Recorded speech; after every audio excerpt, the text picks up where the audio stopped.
Green energy, NTPC green hydrogen park Pudimadaka దగ్గర 1,85,000 కోట్ల రూపాయలు పెట్టుబడులు పెడుతున్నారు. విశాఖపట్నం చిరకాల వాంఛ రైల్వే జోన్ 5 ఏళ్లు భూమి ఇవ్వకుండా కేంద్రం ఇవ్వాలన్నా ఇవ్వకపోతే 52 ఎకరాలు భూమి ఇచ్చి ప్రధానమంత్రి గారి ఆశీస్సులతో విశాఖపట్నం రైల్వే జోన్కు పనులు ప్రారంభమైనాయి. ఫార్మా రంగం ఈరోజు మీరు చూస్తే బల్క్ డ్రగ్ పార్క్ కోసం నక్కపల్లిలో 1,877 కోట్ల రూపాయలు పెట్టుబడులు పెడుతున్నాం. Chris city industrial area Krishnapatnam 2,300 కోట్ల రూపాయలతో పెట్టుబడులు పెడుతున్నాం. 7 రైల్వే ప్రాజెక్టులకు శంకుస్థాపన చేశాం. 6,177 కోట్ల రూపాయలు పెట్టుబడులు పెడుతున్నాం. 3 రైల్వే ప్రాజెక్టులు ప్రారంభం చేస్తున్నాం. 5,718 కోట్ల రూపాయలు ప్రాజెక్టులు ఈరోజు ప్రారంభమవుతున్నాయి. 10 జాతీయ రహదారులకు శంకుస్థాపన, 321 కిలోమీటర్లు, దగ్గర 4,593 కోట్లు. 7 జాతీయ రహదారులకు ప్రారంభోత్సవం, 234 కోట్లు, 234 కిలోమీటర్లు, 3,044 కోట్ల రూపాయలు పెట్టుబడులు. ప్రభుత్వం వచ్చి 7 నెలలైంది. నరేంద్ర మోడీ గారు మొదటిసారిగా ఎన్నికలైన తర్వాత ఇక్కడికి వచ్చారు.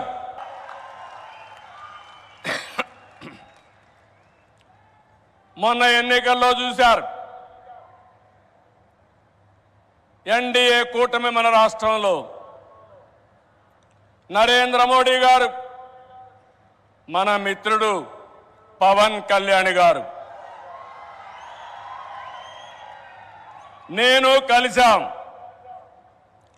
రాష్ట్ర చరిత్రలో 40 సంవత్సరాలుగా రాజకీయాల్లో ఉన్నాను. ఎప్పుడు కూడా ఇంత పెద్ద ఎత్తున గెలవలేదు. 93% స్ట్రైక్ రేట్, 57% ఓట్లేశారు. 175కు 164 సీట్లు గెలిచాం. 25కు 21 పార్లమెంటు గెలిచాం. ఈరోజు మిమ్మల్ని చూస్తే భవిష్యత్తులో కూడా ఎప్పుడు ఈ కాంబినేషన్ ఆంధ్రప్రదేశ్లో ఉంటుంది. నరేంద్ర మోడీ గారు దేశ రాజకీయాల్లో ప్రధానమంత్రిగా ఉంటారని చెప్పి కూడా నేను మీకు తెలియజేస్తున్నా. మొన్ననే మన ఎన్నికలు అయిన తర్వాత హర్యానాలో ఎన్నికలు జరిగాయి, మహారాష్ట్రలో ఎన్నికలు జరిగాయి. 2 ఎన్నికల్లో తిరుగులేని మెజార్టీతో ఎన్డీఏ గెలిచారు. అది నరేంద్ర మోడీకి ఉండే చారిస్మా అని చెప్పి నేను మీకు తెలియజేస్తున్నా. రేపు ఢిల్లీ వస్తా ఉంది, రాసి పెట్టుకోండి. గెలవబోయేది ఎన్డీఏ. దానికి కారణం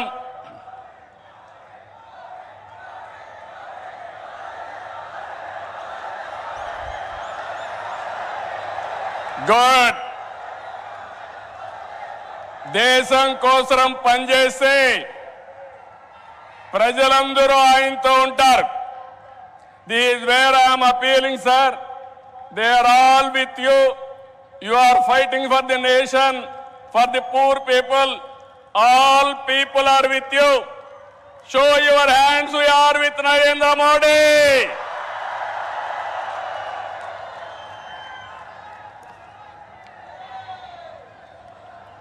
ఈ రోజు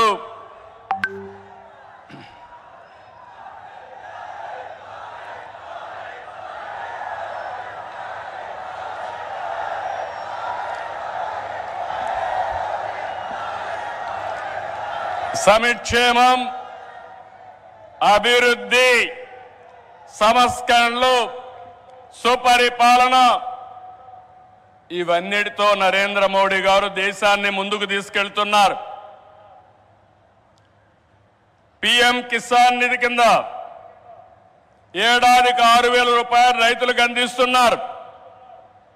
కోవిడ్ సమయంలో ప్రారంభమైన 5 కేజీల బియ్యం ఉచితంగా ఈరోజు కూడా కొనసాగిస్తున్నారు. దేశాన్ని బలమైన ఆర్థిక శక్తిగా మార్చడానికి make in India, startup India, skill India, digital India, Gatishakti, Bharatmala వంటి ఉద్యమ కార్యక్రమాలతో దేశాన్ని ముందుకు తీసుకెళ్తున్నారు. కరోనా సమయంలో సహాయం చేయడమే కాకుండా ఇప్పటికీ మీరు చూస్తే కోట్లాది మంది ఇళ్లు లేని పేదలకు ఇళ్లు కట్టించారు. ఇంకో పక్క మొన్ననే జనవరి 1వ తారీఖున ప్రత్యేకంగా కేబినెట్ పెంచి నేను రైతులతో ఉంటానని చెప్పిన వ్యక్తి నరేంద్ర మోడీ గారు అని చెప్పి నేను మీకు తెలియజేస్తున్నా.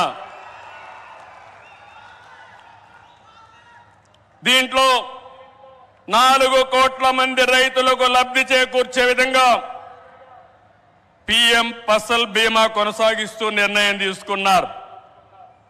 3,850 కోట్లతో ఎరువుల సబ్సిడీని కొనసాగిస్తూ ఆ రోజు కేబినెట్ మీటింగ్ లో నిర్ణయం చేశారు. ఇదే కాకుండా ఈరోజు మనం చూస్తే పేదల కోసం సీఎం సూర్యఘర్, కుసుమ్ వంటి కార్యక్రమాలు తీసుకుని ఎక్కడికక్కడ మన ఇంటిపైనే కరెంటు ఉత్పత్తి చేయడం, మన పొలంలోనే కరెంటు ఉత్పత్తి చేసుకుని భవిష్యత్తులో కరెంటు ఛార్జీల భారం లేకుండా పేదలకు అండగా నిలిచారు. ఇవన్నీ కూడా 7 నెలల్లో చేయగలిగారు. వారి విధానం సబ్కా సాథ్, సబ్కా వికాస్, సబ్కా విశ్వాస్ ఇదే నినాదంతో ముందుకు పోతున్నారు. అందుకే మీరు చూశారు 2014లో 11వ స్థానం భారతదేశం, ఇప్పుడు 5వ స్థానం. 2029కి 3వ స్థానానికి వస్తుంది. 2047కి భారతదేశం ప్రపంచంలోనే మొదటి స్థానంలోనో 2వ స్థానంలో ఉంటుంది.